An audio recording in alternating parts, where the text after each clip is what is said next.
भागवत गीता 13वां अध्याय। श्री कृष्ण जी बोले, हे कौन्ते, यह शरीर क्षेत्र कहलाता है। इसके जानने वाले को क्षेत्रज्ञ कहते हैं।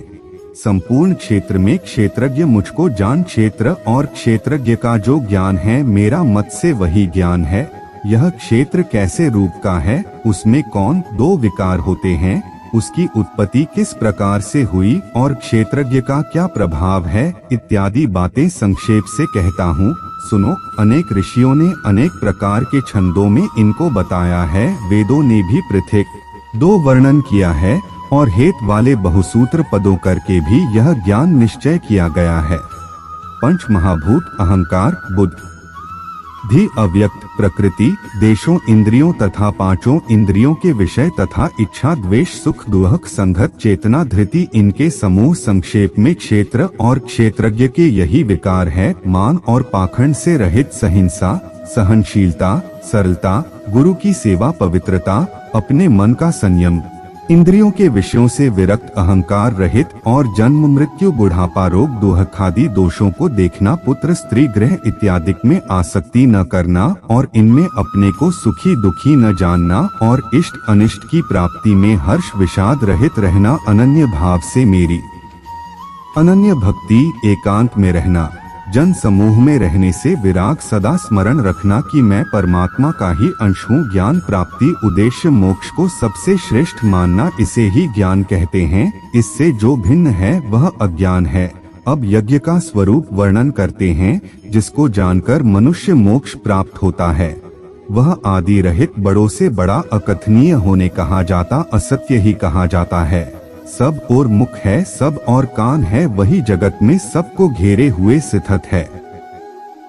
वह सब इंद्रियों के गुणों का प्रकाशक है, पर उसके कोई इंद्री नहीं है, जिसको किसी से आसक्ति नहीं है, पर जो सबका आधार है, जो स्वयं निर्गुण पर भी चर और अचर है, जो अत्यंत सूक्ष्म होने के कारण जाना नहीं जाता, जो दूर भी है और निकट भी है, जिसके विभाग नहीं होते, पर जो भिन्न दो भूतों में विभक्त समान रहता है। समस्त भूतों का पालन, नाश और उत्पन्न करने वाला वही यज्ञ है।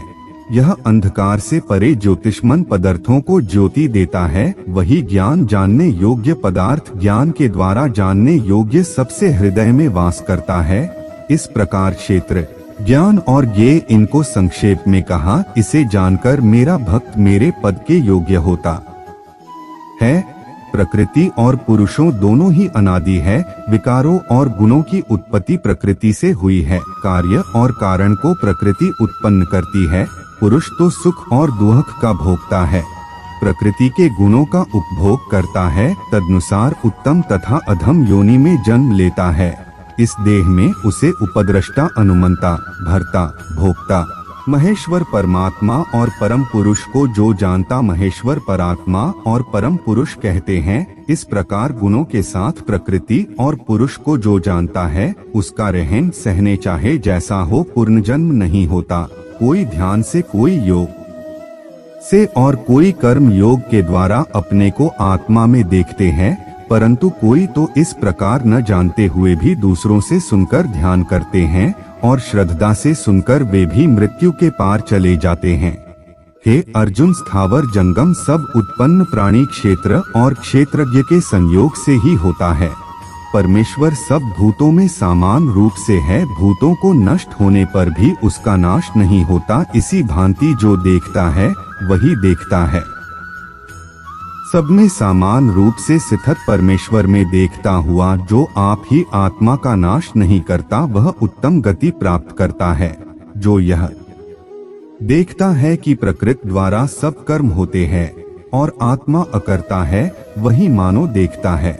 जब वह भिन्न दो भूतों को परमेश्वर के बीच एक रूप देखता है और उसी में उनका विस्तार देखता है, तब वह ब्रह्मा को प्राप्त होता है। हे कौन्ते, अनादि और निर्गुण होने से परमेश्वर अनन्य के शरीर में रहता हुआ भी वह कुछ नहीं करता, न उसमें लिप्त होता है। जैसे आकाश सर्वत्र व्याप्त होने पर भी किसी से मिलता नहीं, उसी भांति देह में सर्वत्र व्याप्त यह आत्मा भी इसमें लिप्त नहीं होता है। हे भारत, जैसे एक ही सूर्य समस्त लोक को प्रकाशित करता है, वैसे ही क्षेत्रज्ञ समस्त क्षेत्र को प्रकाशित करता है। जो लोग ज्ञान दृष्टि से क्षेत्र और क्षेत्रज्ञ का भेद तथा भूतों की प्रकृति देखकर मोक्ष का उपाय ज्ञान लेते हैं, वे परम पद को पा लेता है। भागवत गीता 13वां अध्याय समाप्त। भागवत गीता 13वां अध्याय का महत्व। श्री नारायण जी बोले, हे लक्ष्मी, अब 13वां अध्याय का माहात्म्य सुनो। दक्षिणी देश हरिनाम नगर था। वहाँ एक व्यभिचारिणी स्त्री रहती थी। वह व्यभिचारी करे, मांस मदिरा खावे। एक दिन एक पुरुष से उनसे वचन किया कि अमुक स्थान में तेरे पास आऊंगी, तुम वहाँ चलो। वह पुरुष किसी और वन में चला गया और वह स्त्री उसे ढूंढती -2 हैरान हो गई, पर मनुष्य न मिला। वही भी भागता फिरे। वह गणिका थककर उसका रास्ता देखने लगी। देखते दो ही सारा दिन व्यतीत हुआ, प्रीतम न आया। सांझ हो गई। वह गणिका प्रीतम का नाम ले लेकर पुकारने लगी। इतने में वह पुरुष मिला। दोनों बहुत प्रसन्न होकर बैठे। इतने में एक शेर आया। गणिका डर गई। तब शेर बोला, आरी गणिका, मैं तुझे खाऊंगा। गणिका बोली, तू अपने पहले जन्म की बात कह, तू कौन है? सिंह बोला, मैं पूर्व जन्म में ब्राह्मण था, झूठ बोलता था, बड़ा लोभी था, जुआ खेलता था तथा दूसरे का धन हर लेता था। एक दिन प्रभात के समय घर से उठकर चला, मार्ग में गिरते ही देह छूट गई। यमों ने पकड़ लिया, धर्मराज के पास ले गए। देखते ही धर्मराज ने हुक्म दिया, इसी घड़ी ब्राह्मण को सिंह का जन्म दे दो।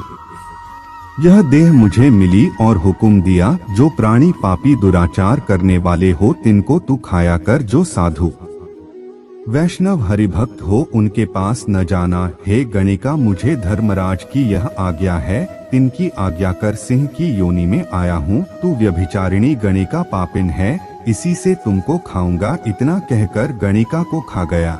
तब यह धर्मराज के पास गणिका को ले गए। धर्मराज ने हुक्म दिया, इसको चांडालिनी का जन्म देवो। श्री नारायण जी कहते हैं, हे लक्ष्मी, उसने गणिका की देह त्याग चांडालिनी की देह पाई। कई दिनों तब वह नर्मदा नदी के तट चलती थी। वहाँ क्या देखा कि एक साधु गीता के 13वां अध्याय का पाठ करता है। उसने सुन लिया। जब अध्याय पढ़ के भोग लगाया, चांडालिनी के प्राण छूट गए। देवदेही पाई, आकाश से विमान आए, तिन पर बैठकर बैकुंठ को चली। साधु ने पूछा, आरी तूने कौन पुण्य किया जिसके करने से बैकुंठ को चली है? चांडालिनी ने कहा, हे संत जी, इस तेरे पाठ को श्रवण कर मैं देवलोक चली हूँ। तब परिषदों को कहा, कोई ऐसा यत्न करो कि जिस सिंह ने मुझे पूर्व गणिका के जन्म में खाया था उसको साथ ले चलो। तब उस साधु से प्रार्थना की, है संत जी, गीता जी के एक श्लोक के पाठ का फल दिया। तत्काल उस सिंह के देह छूटी, देह पाई। दोनों विमानों पर चढ़कर बैकुंठ वासी हुए, परमधाम को प्राप्त हुए। तब श्री नारायण जी ने कहा, हे लक्ष्मी, यह 13वां अध्याय का महात्म्य है। प्रीत के साथ पढ़ने के बाद का कुछ फल कहा नहीं जाता। अनजाने पाने से पढ़े तो भी मेरे परमधाम को प्राप्त होता है। भागवत गीता 13वां अध्याय समाप्तम।